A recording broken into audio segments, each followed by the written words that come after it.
Hello everyone. Today we will read NCERT class 7th chapter 3rd of geography, that is our changing earth means हमारे अर्थ में जो changes आ रहे हैं वो क्यों आ रहे हैं, इसके बारे में हम ब्रीफली पढ़ेंगे।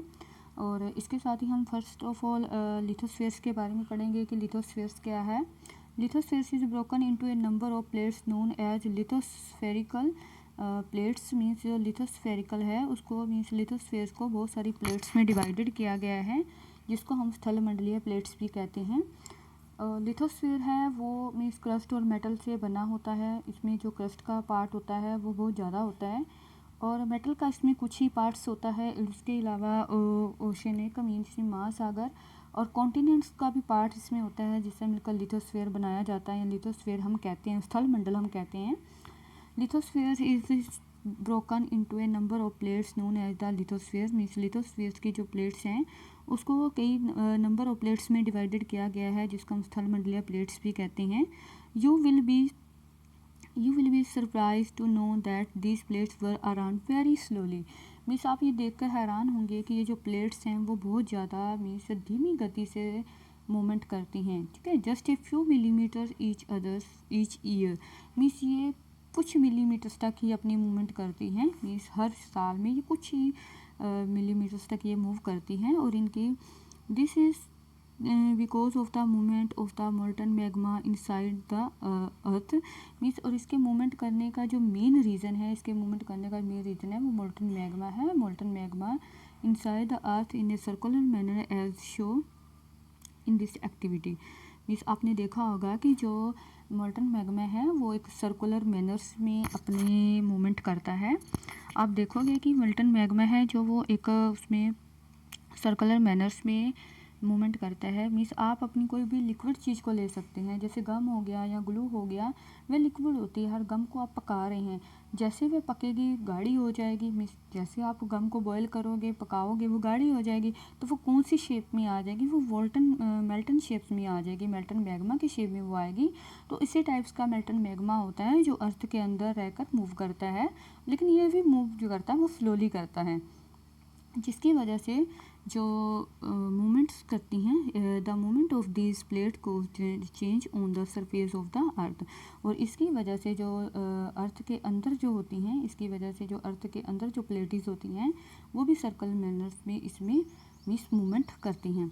The earth movement are divided on the basis of the forces which cause them. और इसी लिथोस्फीयर प्लेट्स की जो मूवमेंट करता है वो अर्थ के सरफेस में काफ़ी सारे चेंजेस भी लेके आती हैं और अर्थ को मूवमेंट को से इसको डिवाइडेड भी करता है टू पार्ट्स में। आगे जो नीचे ये टेबल दिया गया है, इसी टेबल्स के थ्रू हम देखेंगे कि इनको कैसे इनको टू पार्ट्स में डिवाइडेड किया गया है।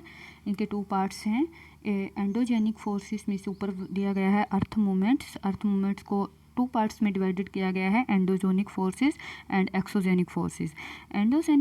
एंडोजेनिक का मतलब होता है अंदर की तरफ से जो होता है, और जेनिक मीन्स कि एंडो मीन्स अंदर की तरफ होना, जेनिक मीन्स उत्पन्न होना, और रीजन होना मीन्स जो अंदर की तरफ से उत्पन्न होता है वो एंडोजेनिक फोर्सेस होता है, बल लगाना, जोर लगाना।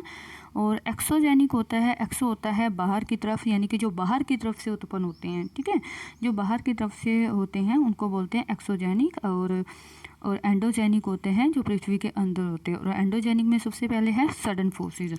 सडन मीन्स जो अचानक फोर्सेस होते हैं, ठीक है, जो अचानक होते हैं मीन्स जिसके बारे में हम पता नहीं चलता। तो अर्थ मूवमेंट्स को इन्होंने टू पार्ट्स में डिवाइडेड किया गया है, एंडोजेनिक और एक्सोजेनिक। एंडोजेनिक में कुछ सडन फोर्सेस होते हैं जो एकदम से झटके से उत्पन्न हो जाते हैं, लाइक दैट अर्थक्वेक हो गया।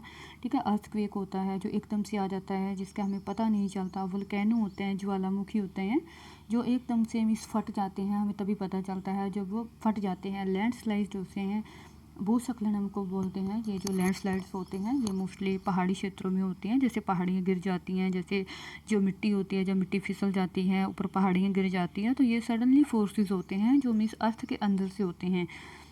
सेकंड है डायोस्ट्रोफिक फोर्सेस जो माउंटेन बिल्डिंग्स बनाते हैं, ये जो माउंटेन बिल्डिंग्स बनाते हैं ये एकदम से नहीं बनाते, मीन्स ये धीरे धीरे धीरे धीरे मूवमेंट करते रहते हैं और धीरे धीरे मूवमेंट करते रहने से ये बिल्डिंग्स माउंटेन्स बनाते हैं। तो जिसका मीन्स ये भी जो एक्टिविटी करते हैं या मूवमेंट करते हैं वो अर्थ के अंदर करते हैं।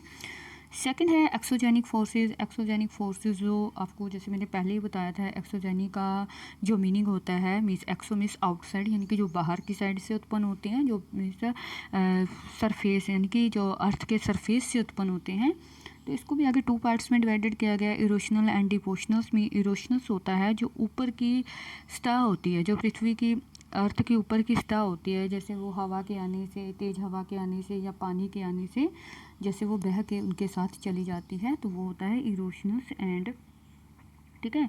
मीन्स जैसे पानी का बहाव तेज़ आता है, वो मिट्टी की ऊपरी परतों को बहा के ले जाता है। अगर ज़ोरदार हवा आती है तो वो पानी को लेके जाती है। सी वेव्स के साथ जो धरती की ऊपरी सतह होती है उसको बहा के वो ले जाते हैं। ग्लेशियर से भी ऐसा होता है, ठीक है। और सेकंड है डिपोशनल्स। डिपोशंस होते हैं मीन्स जो बह के नहीं जाते बट कि इन्हीं रीज़न से, मीन्स इन्हीं से, चाहे वो रिवर हो, मीन्स विंड हो, सी वेव्स हो या ग्लेशियर्स हो, उनके साथ जब आते हैं और एक ही जगह पे जब आके वो ठहर जाते हैं, दैट इज़ डिपोशनल्स।